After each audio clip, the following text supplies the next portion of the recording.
be maybe controversial, and it's only controversial that we changed the name in the first place. It's not controversial at all. It's been unbelievably well accepted, Pete. Hasn't it? Right? It's been pretty amazing. I thought it would be controversial. People want to have our country back. People want to do exactly what we're doing right now. We're getting a lot of credit for it, and we should. I want to thank, though, Pete. You're doing a great job. Pete Hegseth. Secretary of Homeland Security, Kristi Noem. Kristi, thank you very much. Director of National Intelligence, Tulsi Gabbard. Tulsi, good job. And the heads of all of the law enforcement agencies all throughout the room. You're really amazing, the job you've done. To provide additional details on our mission, I would like also to ask General Bondi to say a few words, followed by Secretary Noem, Secretary Hegseth, Director Gabbard, Homeland Security Advisor, Stephen Miller. Stephen, you're such a superstar, Stephen. They called Stephen the other day a very bad name, and I said, you should sue them, Stephen. I think he will. I hope he does. FBI Director Kash Patel and Deputy Attorney General Todd Blanche. And I just want to say it's an honor, the job we're doing, and these people are doing absolutely incredible. I'll just add a couple of things. In Memphis, as you know, where the numbers are down in half already, and it's only been about 2 weeks. Doing a fantastic job there. Thank you.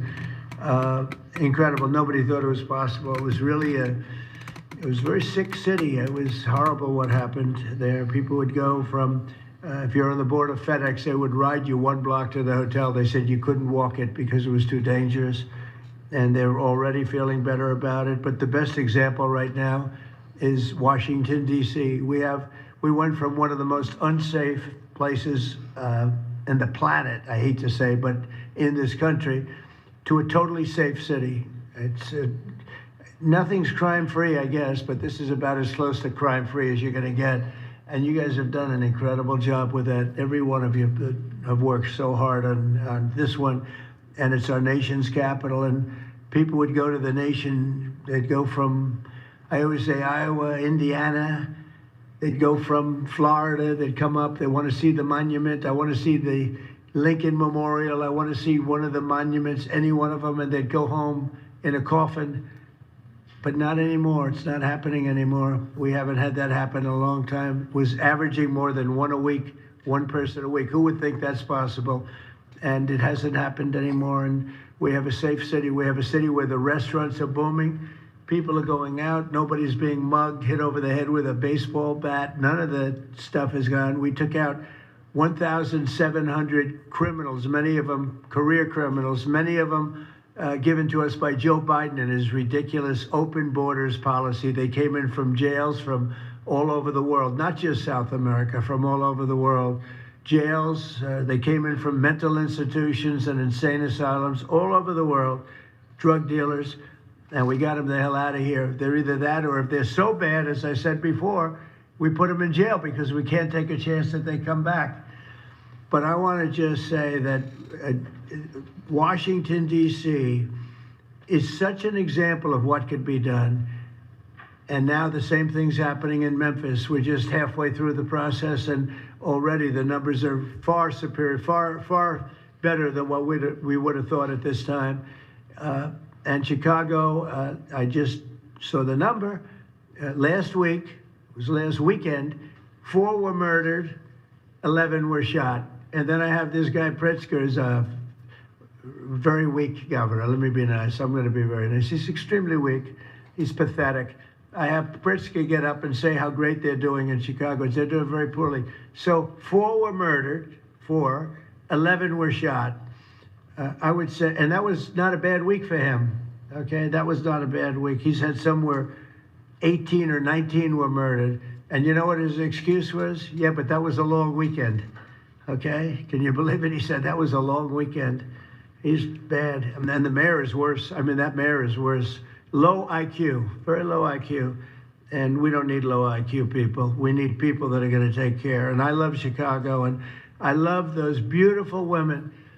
Black women, beautiful women wearing MAGA hats, and they're all over the place in Chicago. They want protection. They don't care if it's the National Guard, if it's the Army, Navy, Coast Guard, Marines. They'll take Space Force, okay? Space Force, send them in. They just don't want to be mugged, killed, raped, shot in the head, and we stop it. So we're going to be given a very special, we're going to give Chicago very special care. As you probably know, maybe you heard, we were going to do a big surge in San Francisco, but I got a great call from some incredible people, some friends of mine, very successful people. Mark, everybody knows him, and Jensen, everybody knows Jensen, NVIDIA, and others called me from San Francisco, and they said, we're working really, really hard with the mayor, and we're making progress. Would it be possible for you to hold off the surge? And I had 4 or 5 calls, and I think they're making progress of their own. That would be the greatest. I mean, if they could do that, that'd be great.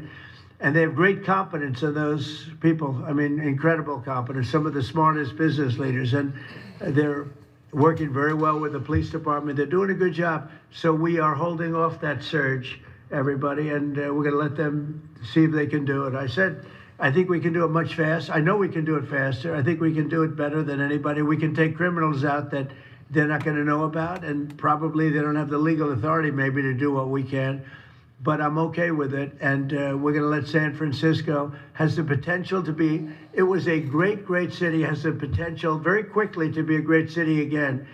And these are the companies that are there that are all working, and those are the people that asked me, could you do away with the surge and let's see how it works? And we'll do that. If we need to, we'll do it, but it's possible that we won't need to, and we will be focusing on other places like Chicago, and we'll have Chicago taken care of very quickly. But just remember, 11 people shot, 4 people murdered, okay?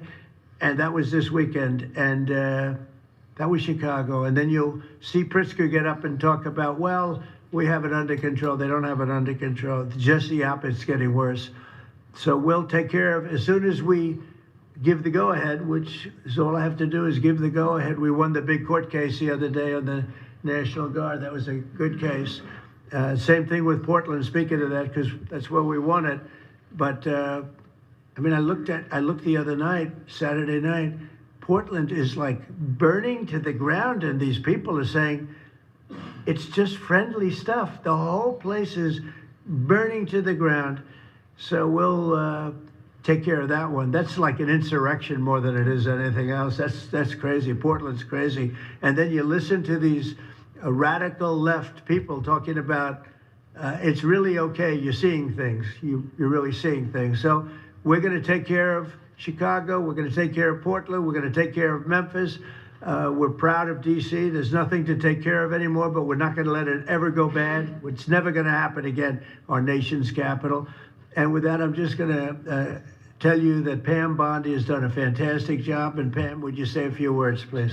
Thank you, President Trump, and thank you for your leadership. And this is all about collaboration. And around this table, I'm looking around this table, we all work so well together. I don't think another administration in our nation's history has worked so well together. We talk constantly, Secretary Noem, Tulsi, Pete, constantly, but also all of our agencies working hand in hand, and that's why this is so successful. And these people around this table are working 7 days a week, 24 hours a day, even though the Democrats have tried to shut down the government. Terry Cole, I'm laughing because you're around the clock, you're all over the world. Director Patel, you're unstoppable, what you're doing around this country. Gowdy Serralto, U.S. Marshal, Rob Sakata and Dan Driscoll wearing your ATF hats. Rob, I was on the texting, Todd Blanche and I were on the texting you at 1 a.m. on cases. I mean, that's how committed all of these people are to just keeping all of our citizens safe. And that's what it's all about. And this project is the brainchild of Stephen Miller.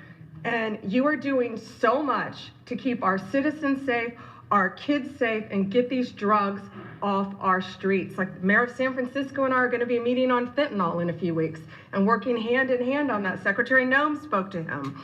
But the results of this last month have been historic.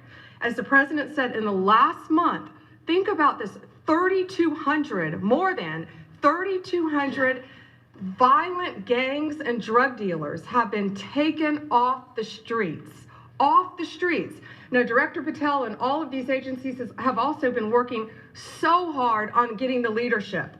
But we are getting all the gang members off the streets and the drug dealers, Sinaloa, CJNG, MS-13, and more, TDA. 91 tons of drugs have been seized as a result of this task force. We tried to put this in perspective for you. This would be filling 4 18-wheelers for all the drugs just in the last month that have been taken off the streets. 58,000 kilos of cocaine. Think about a big backyard swimming pool. That would fill 1.5 swimming pools. Just the powder cocaine that has been removed, saving lives this last month, thanks to all of these people around the table. 2,300 kilos of fentanyl powder and 2.1 million fentanyl pills off the streets. And as the president said, more than 1,000 illegal guns. The Biden administration was, for way too long, all of these great law enforcement officers surrounding the table were not able to do their jobs. What they've said is now they've been uncuffed. They can do their jobs now. We've been watching transnational gangs grow in our country, become organized, set up infrastructure in all of our states, but no longer under President Trump. We are destroying the infrastructure, and we're no longer on defense. All of these great men and women are on offense, so they better get ready. We're dismantling the cartels, and we are taking the leaders into custody and all of the gangs. We are going to supercharge this work. This is not a pilot program. This is permanent. We are here to stay. And Secretary Hegseth, we couldn't do this without you and the Department of War. Thank you all so much for everything you're doing around this table, working tirelessly. And President Trump, thank you for giving them the ability to do it. Thank you very much. Thank you. Mr. President, since the year 2000, we have lost over 1 million Americans to drugs, to overdoses, to these cartels that have proliferated that kind of a disease on our people and have gone to war with our next generation of Americans. When you signed the executive order that was protecting the American people from invasion, what you did is that you took these cartels and gangs that we've known for decades and you declared them to be what they really are, and that's terrorists. You declared war on them, and you didn't say we were just going to fight them. You said we are going to destroy them. And everybody around this table is so honored to be here to work with you to destroy these terrorists that have been killing Americans for years and getting rich off of it. I'm so proud of the work that was done just in the September surge. You referenced that earlier. We had over 400 operations that went down in those first 43 days of the Homeland Security Task Force in operations that brought, as Pam referenced, 3,200 terrorists to justice, got them off the streets. Sir, we also have had over precursors and chemicals that were brought in. We've had the work at the southern border. We've got Border Patrol here at the table with you. Fentanyl has been cut down by 50% coming into this country over our borders.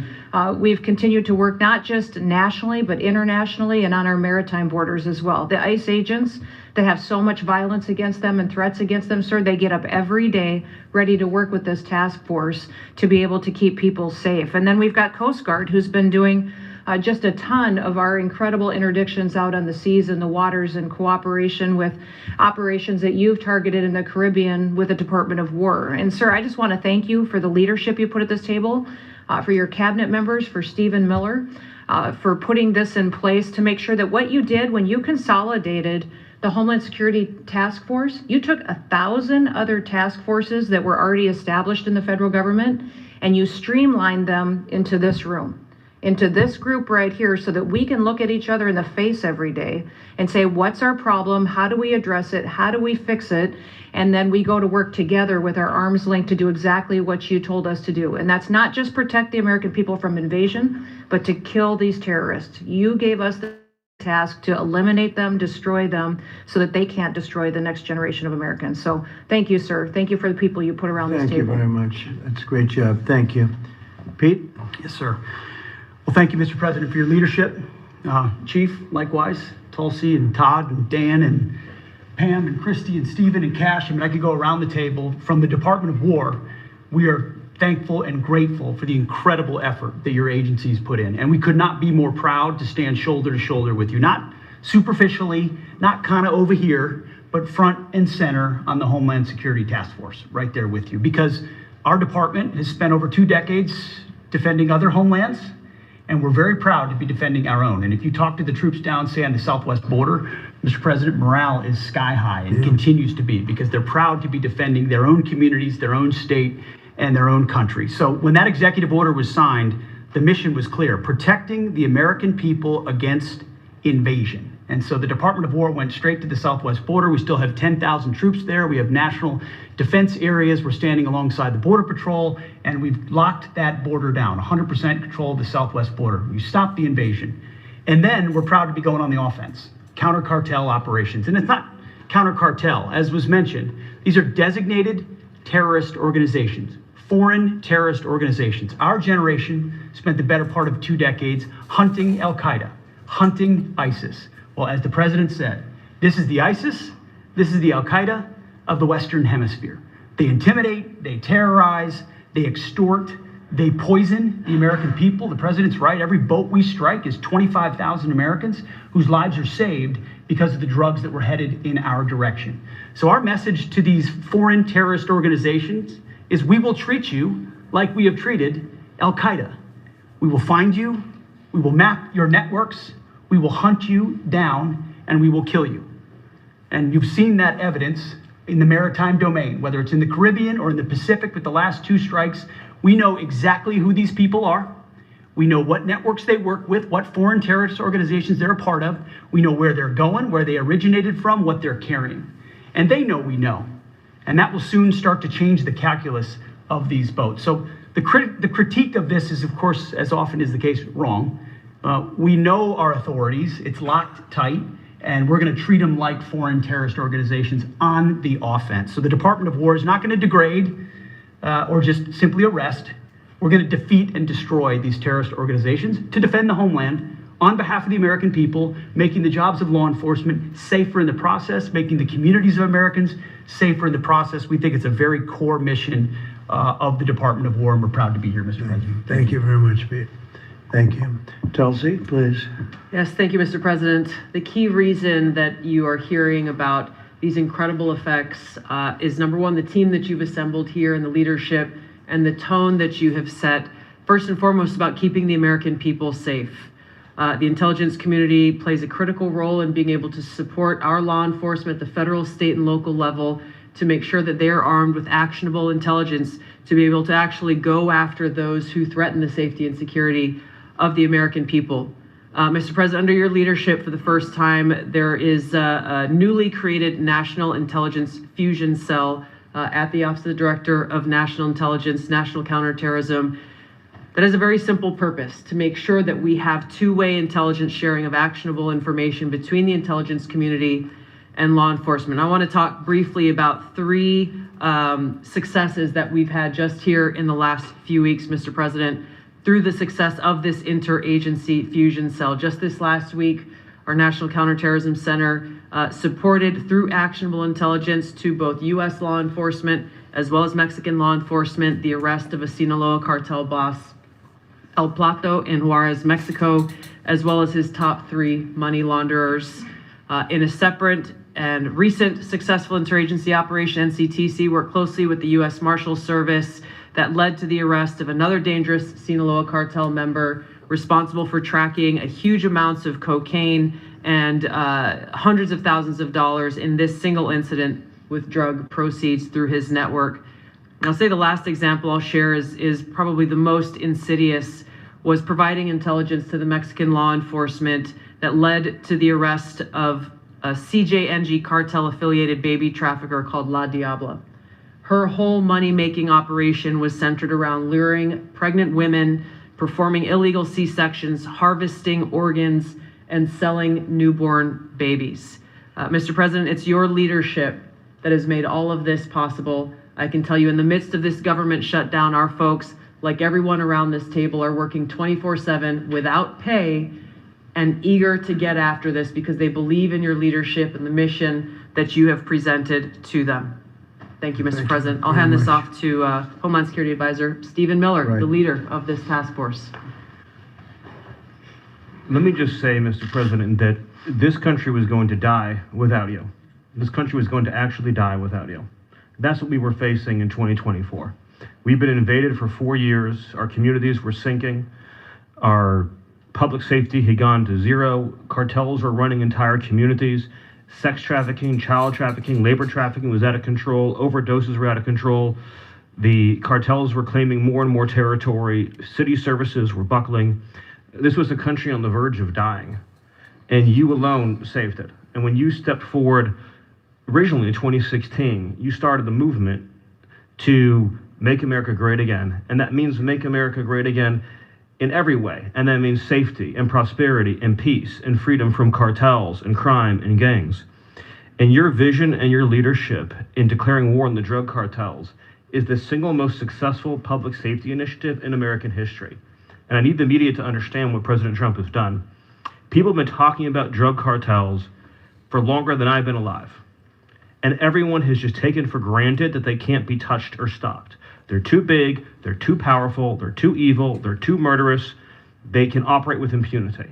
And in just 9 months, President Trump is the only American leader, not just in our lifetimes, but ever, to actually take the fight to the drug cartels, to actually seek their eradication. And it is happening.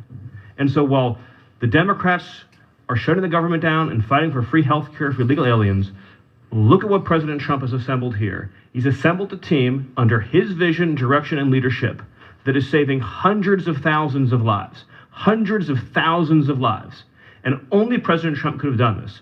And I will say one last thing, which is that his courage has been an inspiration to everyone else in this room. There are people in this room, looking at, for example, at Todd Lyons, who have been relentlessly doxxed and harassed and threatened. But when they see President Trump's courage, what he's been through for 10 years to save America, when they came after his family, his businesses, his safety, his freedom, everyone at this table knows we can give whatever it takes to get the mission done. So President Trump, thank you for your leadership, your boldness, your courage, and your vision. We're honored to serve underneath you. Well, I want to thank you, Stephen. And I have to say that, I've been making the rounds. I'm leaving tomorrow for some very big meetings, including with the president of China, where I think we're going to come out very well and everyone's going to be very happy. But everybody said the same thing. A year ago, we had a dead country. We were a dead country. We really were in a lot of ways, not just this. We were dead as doornails on this, but we were a country that was in serious trouble and beyond that. And we have the hottest country anywhere in the world right now. The whole world is talking about it. We have the hottest country anywhere in the world. We're going to clear up this crime in our cities. We can do it quickly, too. They showed how quickly we could do it in D.C. It was a real bad place. It was a real mess. Dirty, filthy, disgusting, graffiti all over the place, tents on every ounce of parks that we had. Just disgusting. And I rode around last weekend. I rode around the city. I felt very safe in that car, but, I would have done it without it. I wouldn't need that car so much anymore, I will tell you. But the place was clean. We've started that also, not only law and order, but the cleanliness is important. I think cleanliness is almost a part of law and order. If you see dirty, disgusting streets and potholes all over the place and railings falling down and graffiti all over the beautiful statuary marble columns, those gorgeous columns where they had graffiti, it's all gone. And I think it's a part of it. I really do. I think it's a big part of it. But we have a city that we can be proud of. We're going to be that way with every city we have. That's why with San Francisco, I wish them luck, but we could do it so much faster. I told the mayor, I love what you're doing. I respect it, and I respect the people that are doing it. They're the biggest people in the country. They're the biggest people in the world. A lot of the high tech. Some people like them, some people don't, but they're smart, and they want to do it. And I said, I am so honored to let you do it. And if it doesn't work out, we'll do it for you very quickly. But I just want to thank the people around this table are amazing. Cash, please go ahead. Mr. President, I'll just keep it short, but I think what the media should realize is the amount of courage it takes to do this. And you led that mission. You led it during your campaign, and you brought it to the American people. I think the media should focus on some of these numbers the Attorney General just riled off. Those aren't numbers, those are lives. Lives saved by the millions. Enough, enough fentanyl to kill over 200 million Americans, gone, evaporated, off our streets permanently. Your vision to safeguard American freedoms and our children and our future is the most courageous thing I've ever seen a president of the United States ever do. And your ability to marshal it out in 8 months, these statistics would have taken other administrations decades. And the partnership that you see around the table, I just want to, sum it up with the following. When I call these folks around the table, when I call our state and local law enforcement partners who have been absolutely critical to this mission, when Stephen Miller called me and said, we're going to create the Homeland Security Task Force and the FBI and DHS are going to co-lead it, I said, absolutely. The country's been yearning for this and needing it. And the one thing I see different than any other administration is when I call these people, they pick up. I don't get a voicemail. When I make an ask, they answer, and the same is true. And so the FBI is playing a pivotal role in your administration in helping lead out this mission, and Stephen's vision has finally come to life. And instead of attacking the people at this table, maybe the media should go out there and talk to the lives that have been saved forever and the communities that have been safeguarded, because it takes courage to do that. It takes courage to implement that plan, and it takes a president and President Trump to put a leadership team like this together. We are actual friends, and I know the media doesn't want to call us that, but we do that. We do hang out. We do work together. It's a 24/7, 365 mission that doesn't turn off, Mr. President. And as Stephen said, we're inspired by your leadership, and this country's thankful for these 8 months, and I can't wait to see what the next 4 years looks like. Thank you very much. Thanks, Kesh. Great job. Todd, please. Thank you, Mr. President. The number that I think matters, over 3,266 terrorists have been taken off the streets in 2 months. And for each of those arrests, there's anywhere from between 4 to 20 law enforcement agents, federal, state, and local, executing those arrests.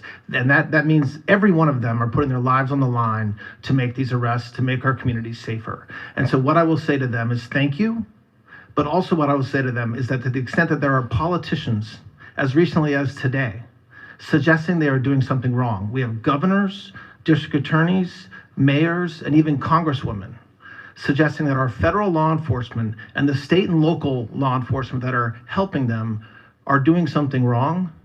That is disgusting and something that we will not tolerate. That every day Attorney General Bondi and I talk with all of our partners, making sure that they know that if any one of our federal agents, our state or local agents working under the HSTF banner are even touched by any of these terrorists or rioters, they will be prosecuted to the fullest extent of the law. When politicians aid these terrorists by trying to give them comfort or protection or suggesting that somehow our men and women are doing the wrong thing, same problem. We will not tolerate it, Mr. President. So thank you to all of our state and local men and women that are helping us, and our federal law enforcement officers that are literally putting their lives on the line every single day. We will always protect you. Thank you, Mr. President. Thank you very much, Todd. A really good job you're doing, too. Thank you. Any questions, maybe pertaining? Mr. President. How about pertaining to this for a little while? And whoa. Would you have any questions of these incredible people? Mr. President. Yeah, go ahead, please. Go ahead. Mr. President, thank you. Mr. President, thank you. Good to see you. If I could just ask both of you, including Secretary Hegseth, there's reporting the U.S. just sent B-1 bombers near Venezuela to ramp up some military pressure there. Is that accurate? And can you tell us more about that mission? No, it's not accurate. No, it's false. But we're not happy with Venezuela for a lot of reasons, drugs being one of them, but also they've been sending their prisoners into our country for years under the Biden administration. Not anymore. We have a closed border. We had actually nobody for the last 4 months, I guess 5 months. They say they report nothing. They report zero. I don't know if that can be possible, but we'll accept it, right, fellas? But we have closed borders. We have people coming into our country, but they only come in legally. We have the strongest borders we've ever had. We might have the strongest borders of almost any nation right now. And that's a big difference from what it was 2 years ago when everybody was pouring in. But we're very unhappy with Venezuela because of what they've done. They've emptied their prisons into our country. nobody can do that. Only a stupid person would have accepted it. And that's what we had running our country, very stupid people. So we're not happy with Venezuela, I will tell you. Yeah. Mr. President. Thank you, President Yeah, Trump. go ahead.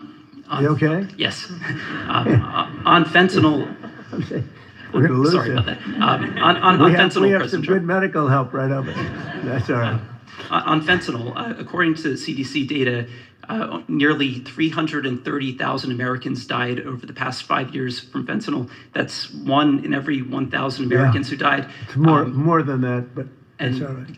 yes, It's I know more. you think it's I'll be, even more. I'll be discussing that with President Yes, Xi. so that's actually my question. I figured it I was. was wondering, since it mostly comes from China and has caused such carnage in the U.S., Yeah. what are you going to say to convey the seriousness? And also a second question for you or Secretary Hegseth. Is there any evidence that China is now smuggling fentanyl through Venezuela to bypass U.S. and Mexican port controls? They are doing that, yes.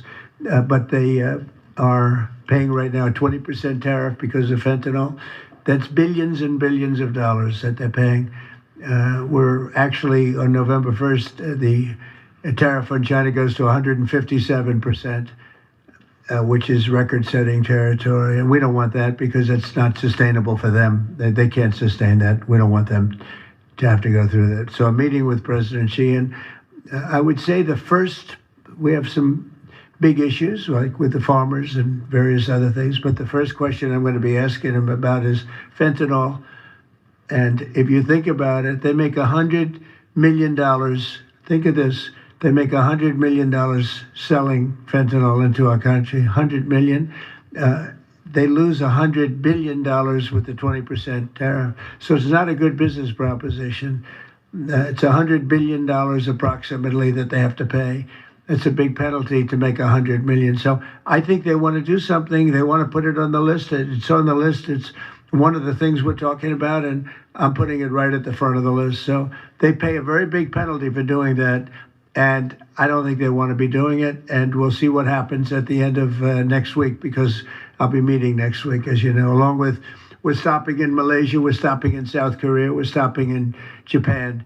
I'm meeting with President Xi actually in South Korea. So it'll be the first thing on the list. Yeah, please. Yes, Mr. President. Mr. President, on the drug boats, sir, has there been any discussion about capturing one so that you can show the amount of narcotics? We know everything about them. Yeah, Jennifer. We know everything about them.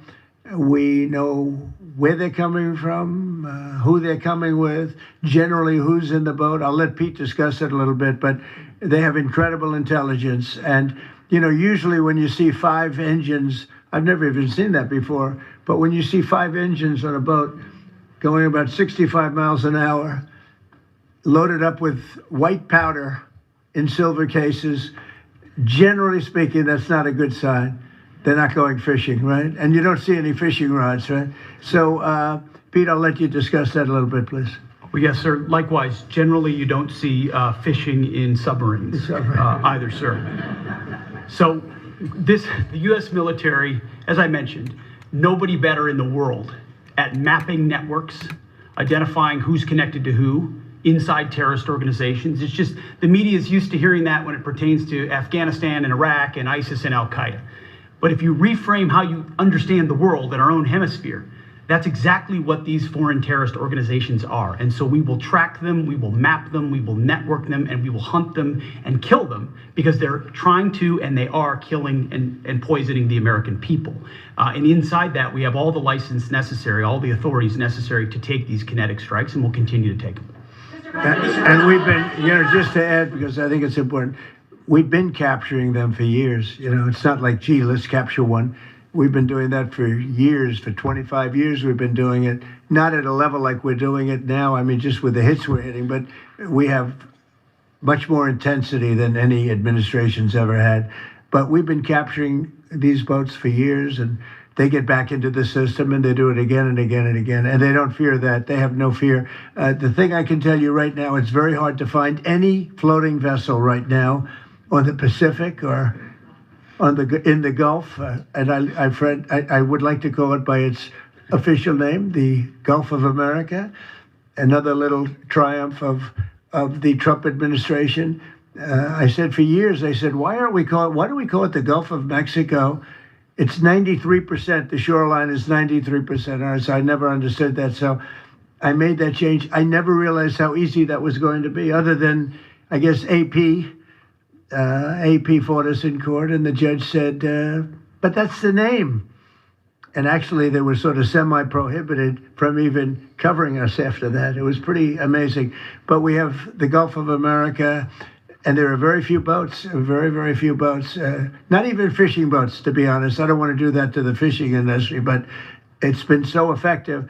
And our sea drugs, as they call them, they use the term sea drugs, the drugs coming in by sea, are like 5% of what they were a year ago, less than 5%. So now they're coming in by land, and even the land is concerned, because I told them that's going to be next. You know, the land is going to be next. And we may go to the Senate, we may go to the, Congress and tell them about it, but I can't imagine they'd have any problem with it. I think, in fact, while we're here, I think it's a good idea, Pete. You go to Congress, you tell them about it. What are they going to do? Say, gee, we don't want to stop drugs pouring in. They're killing 300,000 people a year. I think that's the real number, 300,000 people a year. So between that and my discussion with President Xi, I think we have never made progress like we've made. The sea drugs are almost dead, and they can't come in that fast from the land. And the land drugs are much more dangerous for them. It's going to be much more dangerous. You'll be seeing that soon. So that's the way it is. Yeah. Go ahead, please. Yeah, go ahead, please. With the glasses, go ahead. Thank you, Mr. President. Good. I wanted to ask, what's your reaction to Representative Dan Goldman calling on NYPD to arrest ICE agents who he says are acting illegally? He says they are illegally assaulting people and illegally detaining people at immigration courts in New York. Well, I know Dan, and Dan's a loser. You understand. He's a guy that doesn't have what it takes. He's been trying so hard, and they're exhausted. I mean, it's so ridiculous, right? A suggestion like that. So, they're just trying so hard, and it's not working. They've even now started imitating me, of all people. They want to imitate me, and they start using foul language, but they use too much of it. You can't use the F word 7 times in one sentence. It doesn't work. It might work once every 7 news conferences, but you can't do it. You can't do it 7 times in one sentence. So I don't know. They're really they're in big trouble, that party. Go ahead. Some alleged smugglers have survived some of these recent strikes and been sent back to their home country. If they're terrorists, why not just arrest and detain them? Go ahead. 2 points on that. First, when I served in Iraq in 2005 and 2006, we used to, in sort of a gallows humor way, talk about the Iraqi catch and release program, the reality that we would catch a lot of people, hand them over, and then they would be recycled back through, and we'd have to recapture them or attack them again. And that's why changing the dynamic and actually taking kinetic strikes on these boats ought change the psychology of these foreign terrorist organizations. To those 2 that survived the shot on the semi-submersible, think again, compared to Iraq and Afghanistan, the vast majority of people that we captured on the battlefield, we handed over to the home country. Did we always like how it shaped out? Sometimes we did, sometimes we did not. But 99% would go to the Afghan authorities or the Iraqi authorities. So in this case, those 2, they were treated by American medics and handed immediately over to their countries where they came from, hopefully to face prosecution, which is a very standard way of handling something like this. And you'll do that with future survivors and anyone else who survived? We've got protocol of how we'll handle it. Not that guy, he's so hopeless. Go ahead. Go ahead. Yesterday, there was a vote at the Knesset on annexing the West Bank. Do you see it as a challenge to your peace efforts? Could you say that louder, please? Yes, yesterday there was a vote at the Knesset in Israel on annexing the West Bank. Do you see it as a challenge to your peace efforts? Will you answer that, please? Because I cannot understand the words you're saying. Where are you from? Where are you from? You're from France, beautiful accent, but we can't understand what you're saying. She said a vote at the Knesset on the West Bank. The West Bank is, don't worry about the West Bank. Israel's not going to do anything with the West Bank, okay? Don't worry about it. Is that your question? They're not going to do anything with the West Bank. Don't worry about it. Israel's doing very well. They're not going to do anything with it. Yeah, please, go ahead. Thank you, President Trump. Are there any safeguards in place to protect Americans from fentanyl and cartels when you leave office in 2028? Any protocols that could be put in place in case a future administration comes in that wants open borders? And I also have a question for the Secretary of War as well after your answer. Well, the if that's biggest okay. thing we can do is make sure they don't come in, because open borders, they would destroy. It's amazing that our country is even surviving with what we went through, coming in by the millions and coming in from the wrong places. You know, I know all these people that run these countries, and they're smart, they're very street smart, and they're not sending their best, you know, they're taking them out of their prisons and their mental institutions, as I say over and over again. They're the drug dealers, they're the drug addicts, they're people that don't work. I mean, the best of them are people that don't work. They don't work. They're on welfare, their form of welfare, which is tiny. You know what their form of welfare? They give you a piece of paper. They give you nothing. But they want people that work. They don't let those people come out because they want those people. You know, they cherish those people. Those are the people that make their country run. They give us all of the people that don't work and are murderers. 11,843 murderers came in. 11,800, many of them committed, more than 50% committed more than one murder. Now, why do we want them? Why would Biden and that group of thugs that he had working for him, why would they accept these people? Why would he accept? Nobody understands it. You know, they say maybe they wanted to vote, but I did great with the Hispanic vote, but these are people from all over the world. Why would they do it? So one question, no matter what I do, I can't, you always like to know the opponent. You have an opponent, what are they getting at? And usually you can.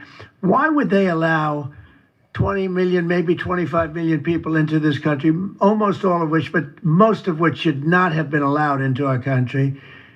It's one of the great enigmas. What they've done to this country should never be forgotten. In history, should never, ever be forgotten. And now it looks like we're going to have a communist mayor in New York. That'll be a lot of fun. But remember this.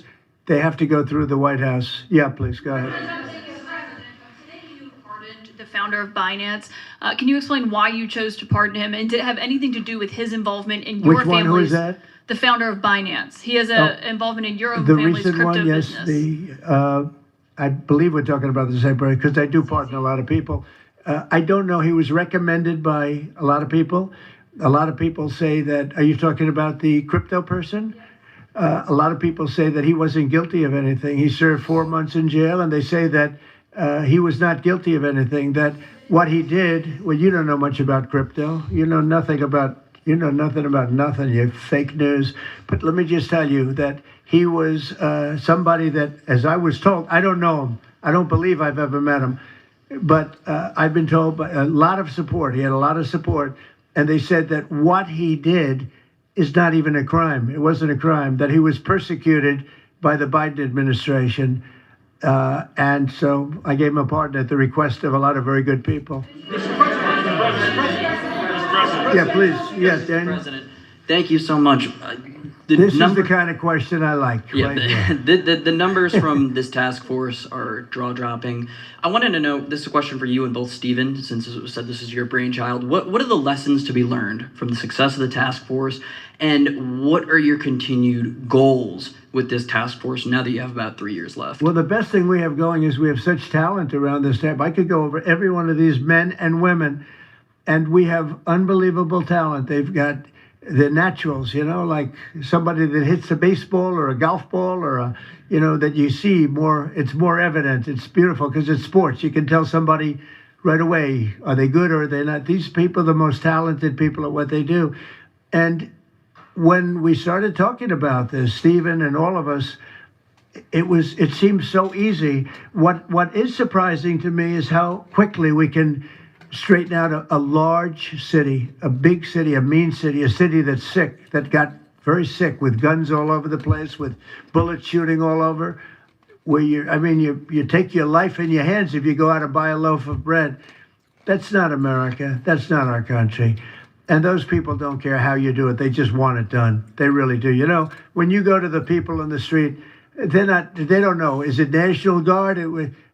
They just want it done. They want to be safe. And we've gained a great following of Americans, real Americans, people that want to be safe. But I think the biggest thing we say is we have tremendous talent. We were able to recognize, like a football team, like a baseball team, we were able to recognize the talent. And the talent is largely in this room for the whole country. It's largely in this room. There's really nothing like it. And that's why I think we had DC done, not perfectly, but pretty much done, at least normalized in 12 days. Would you say 12 days? On the 12th day, it felt different. And then, we took a lot of bad people out, never to come back again. Then most of them never to come back again. But there's great talent, and there's also great courage. I've been watching what goes on, and then you have the radical left lunatics, and what's that all about? I mean, they're fighting us because we want to stop crime. Where do these people come from? They're paid money. I guess they're paid a lot of money. But like I saw that ridiculous march the other day, I say, these people are not representative of our country. And not all of them, of course, but many of them are total lowlifes. These are lowlifes. These are people that are paid agitators, and they're not representative of our country. So I don't know. I can just tell you that our country has tremendous spirit right now. You know that better than anybody because you cover it well. But we have a lot of people that are very happy right now with the direction. They did a poll the other day. The direction of our country is better than it's been in 37 years.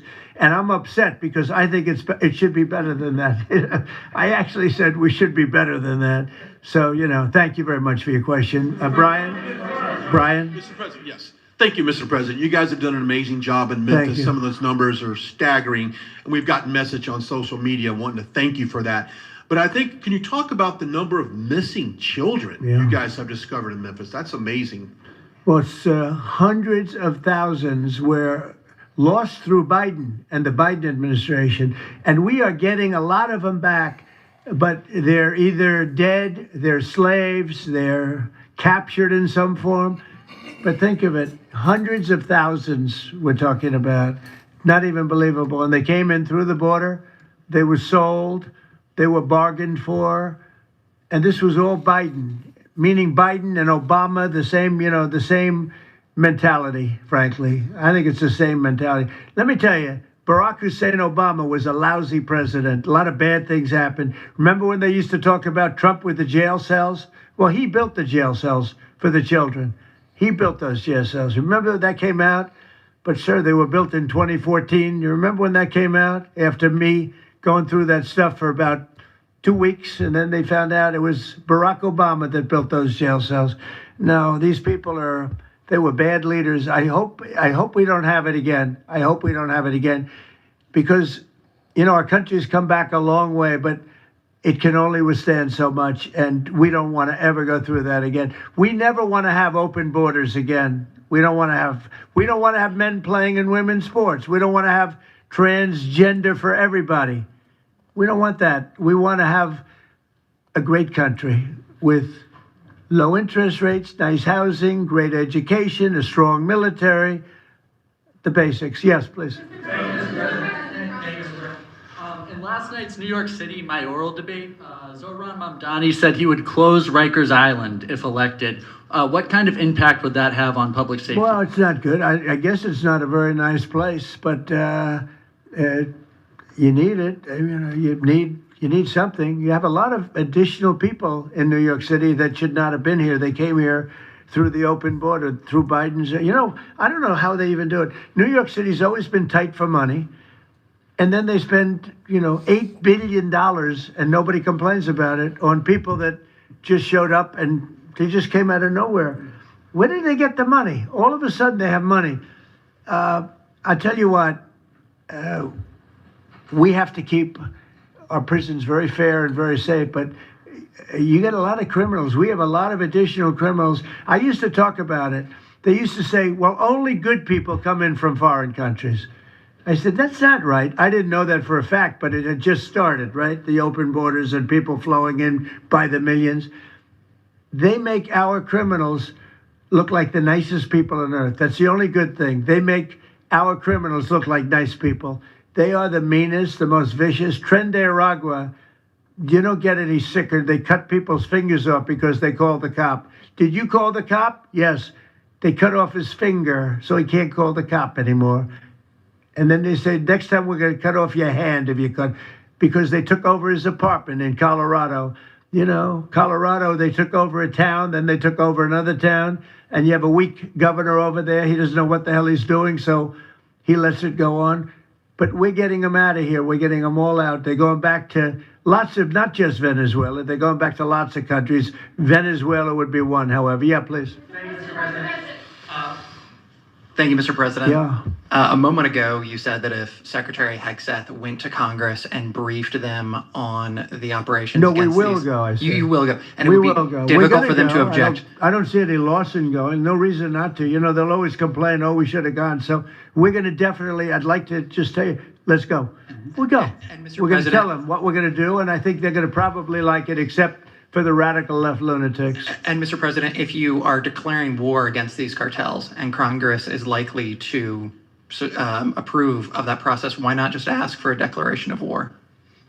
Well, I don't think we're going to necessarily ask for a declaration of war. I think we're just going to kill people that are bringing drugs into our country. Okay? We're going to kill them. You know, they're going to be like dead. Okay? Yeah. Yes, red hair. Thank you. Beautiful red hair. Thank you. I'll tell my hairdresser that. She'll love it. This is a question for both you and the Secretary of War, Mr. Hegseth. Who are you with? I'm with the Center Square. We're a newswire service. With everything that's going on between the narco terrorists in the Caribbean, and then also with more Chinese, Iranian, Russian ships also taking part in Venezuela.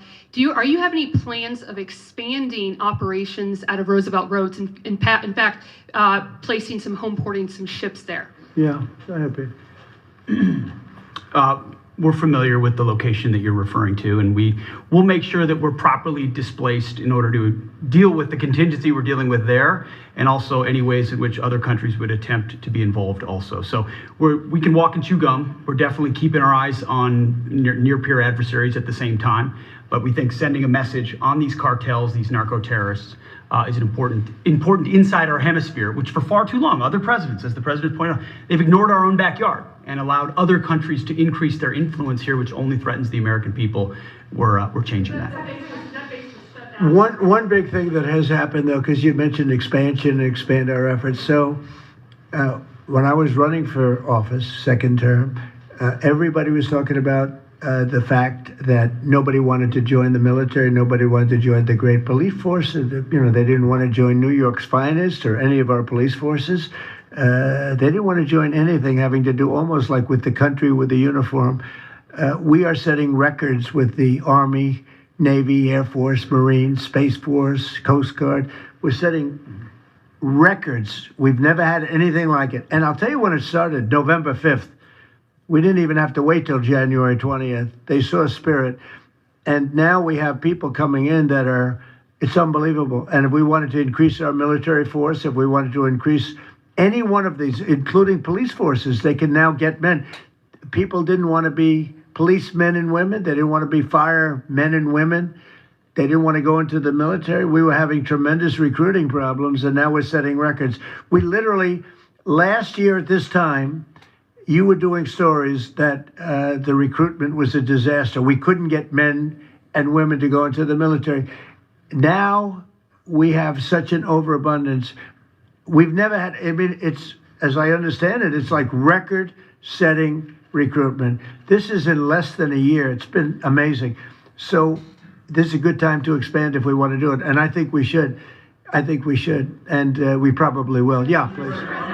Yeah. Blue. A couple questions for you. First for you and Secretary Hegseth. Is the administration supportive of sending National Guardsmen to cities for the express purpose of aiding deportation and immigration enforcement efforts? To expand deportation efforts? Sending National Guardsmen to U.S. cities for the express purpose of aiding deportation and immigration enforcement What we've done so far is stand alongside federal law enforcement in every way, facilities and personnel, but also we have We have a great deal of lift inside the military. We're able to move assets in a way that no other aspect of the U.S. government can. And so where we can rapidly assist with mass deportations, we have been happy to do that. And then one more question, if I may. Is the administration at all supportive of potential measures to crack down or regulate or even ban apps that track ICE agents' locations? What do you mean by that? Like specific apps that are used to track the location of ICE agents? I guess we'll do that. I'm not a big app guy. I'm not into that too much. I think Pam might be it. Let's go. Yes. Good answer there. Yes, these organizations, President Trump, are coming in and they're apps to track our federal law enforcement officers, and it jeopardizes their lives, where they're going to be, their location. And we've actually been working really well with the tech companies who have been cooperating because they don't want our law enforcement officers to get injured. So yes. Well, I mean, I see it with ICE, where they're having, where they define where they live, who they are.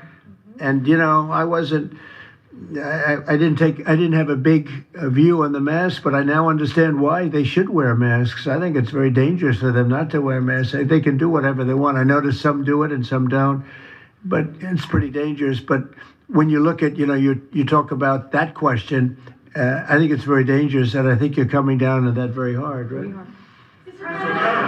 Yeah, please. No, sir. Mr. President. Go ahead. Thank you, sir. When you were running for re-election in 2024, you released a video statement where you made this exact promise to show no mercy on the cartels and employ every military asset necessary to combat them. In that same video, you also said that you plan to expose all the bribes and corruptions with politicians and the cartels. We're doing that. Has your We're task trying to force do been that. looking into that in American politicians? Yeah, where the money's coming from.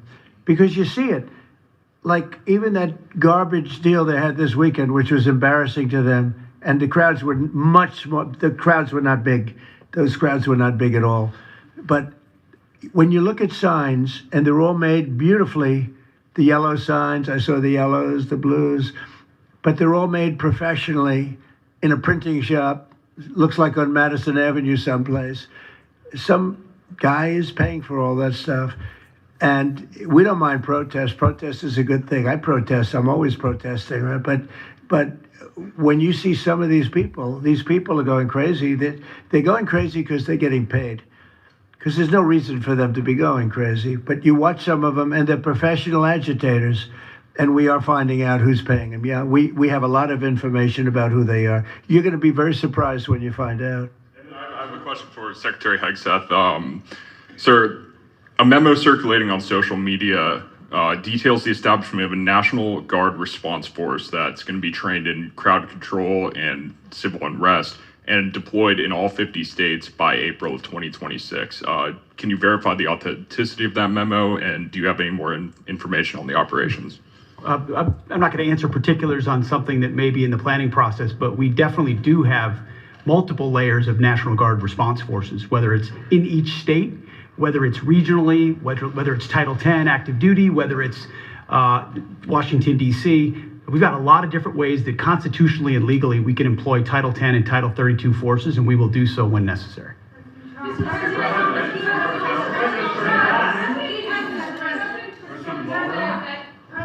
you. President Putin basically said today that Russia is immune from U.S. sanctions. He said that it would not impact the Russian economy in any serious way. Is he Good. wrong? I'm glad he feels that way. That's good. I'll let you know about it in 6 months from now. Okay, let's see how it all works out. Yeah, go ahead, please, Blue.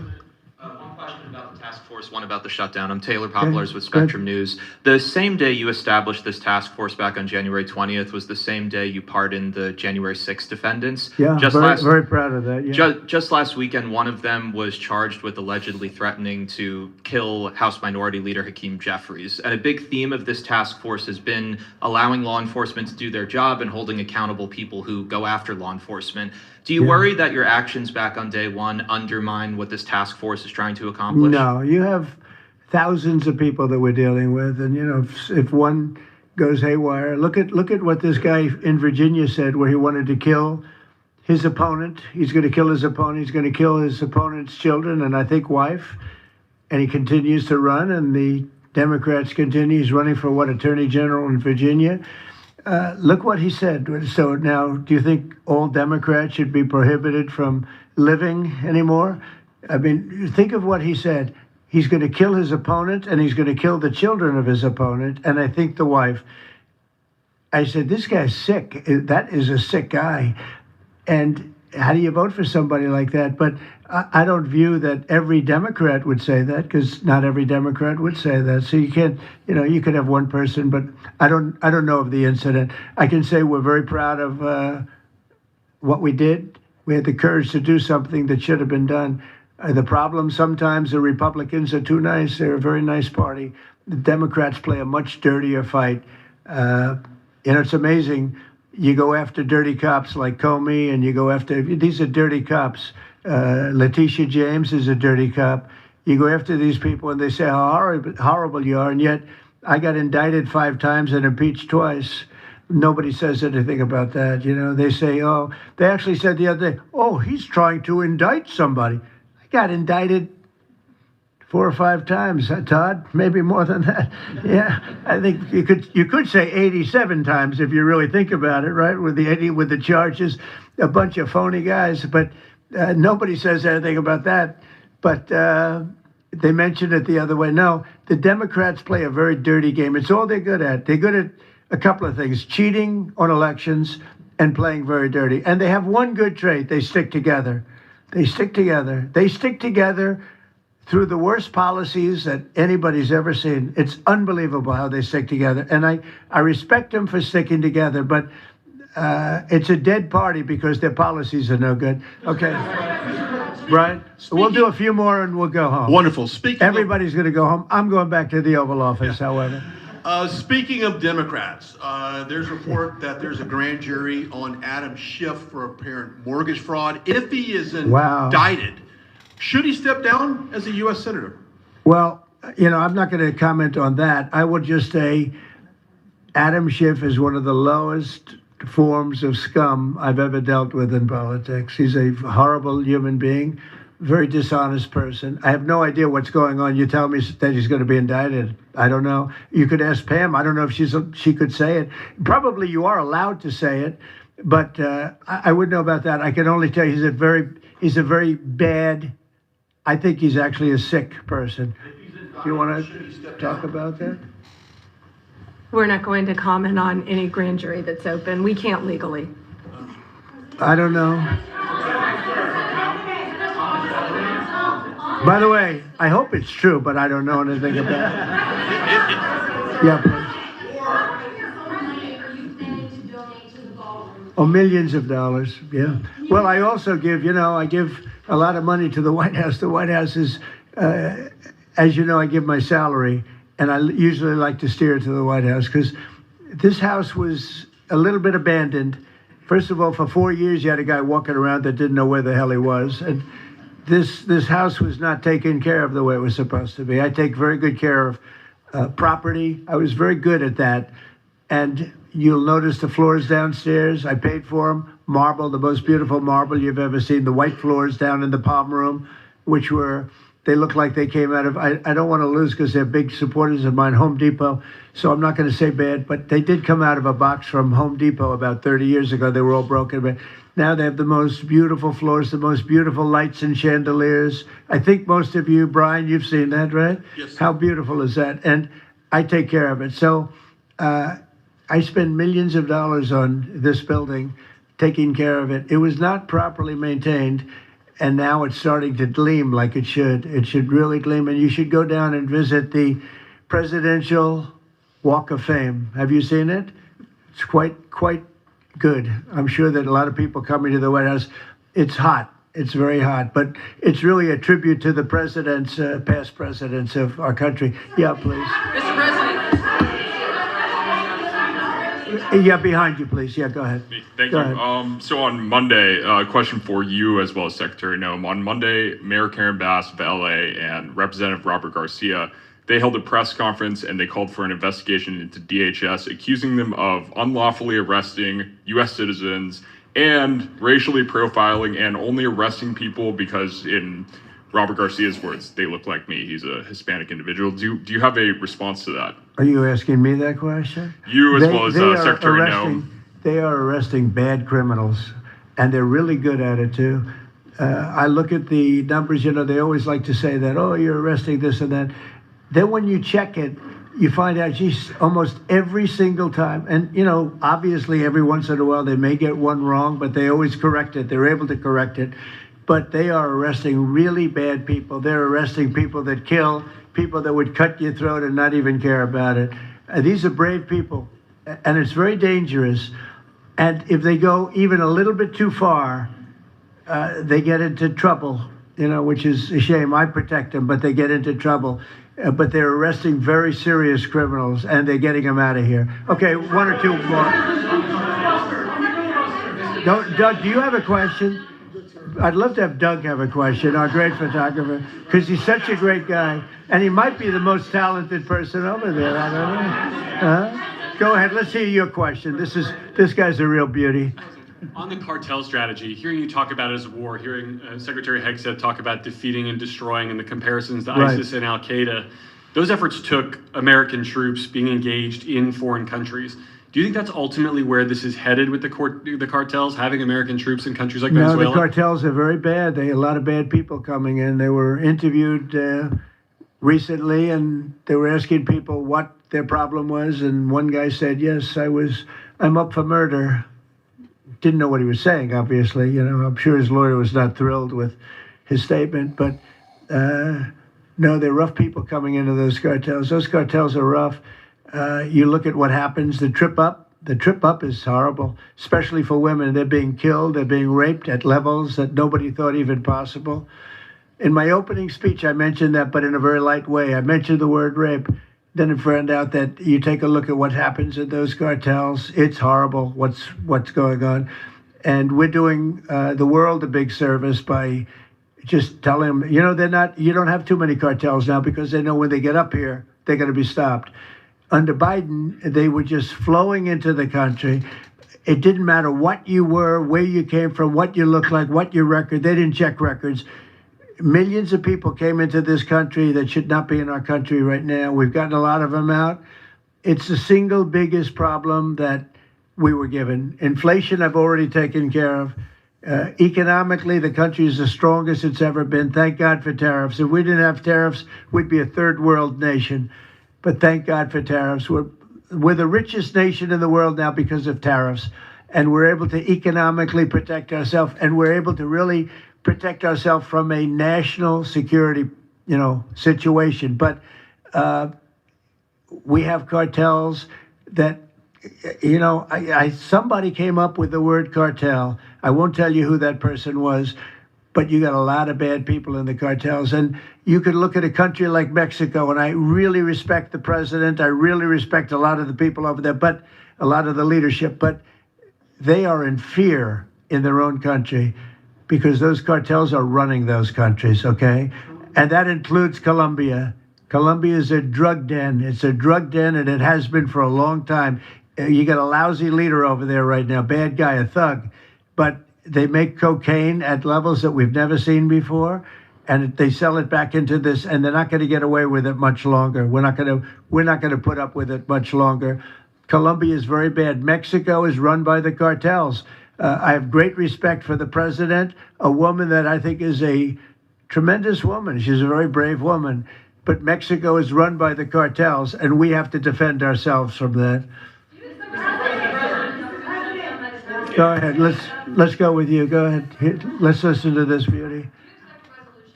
Shutdown by the time you return from your trip to Asia? Do I expect to have it resolved by the time I return? I don't know. I said long ago, we shouldn't have been in this problem.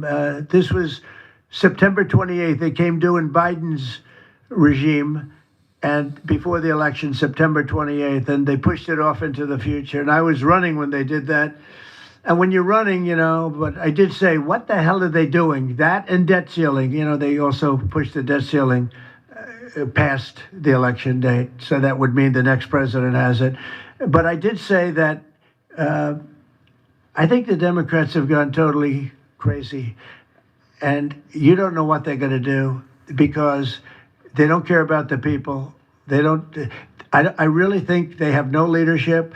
They have a lot of very low IQ people. Jasmine Crockett is a low IQ person. A lot of them are. I don't want to insult too many of them, but a lot of them are.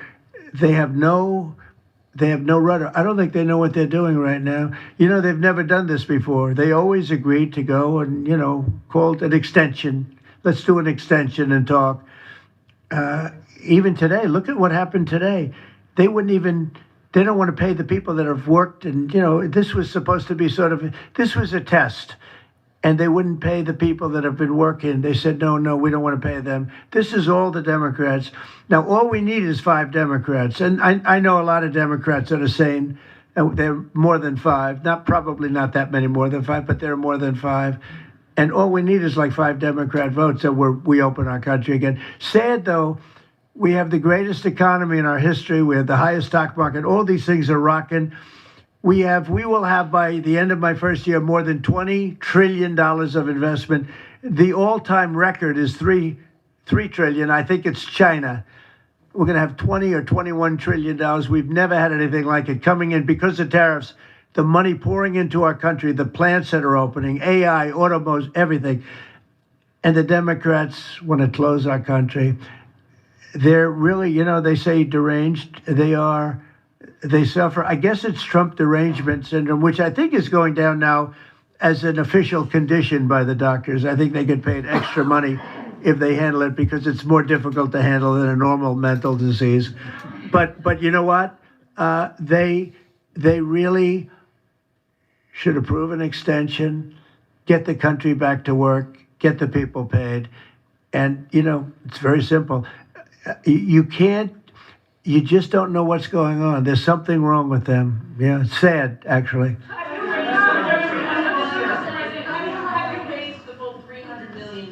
Have you raised the full $300 million needed to fund your ballroom? And how much specifically are you donating to this construction Raised, project? I think, $350 million. All donor money and money that we put up. We've raised. It's going to cost right in the neighborhood of $300 million. It's been expanded and made absolutely. It'll be the most beautiful ballroom anywhere in the world, I think. And how much specifically are you donating to it personally? How much am I donating? I won't be able to tell you until I finish, but I'll donate whatever's needed. I'll tell you that.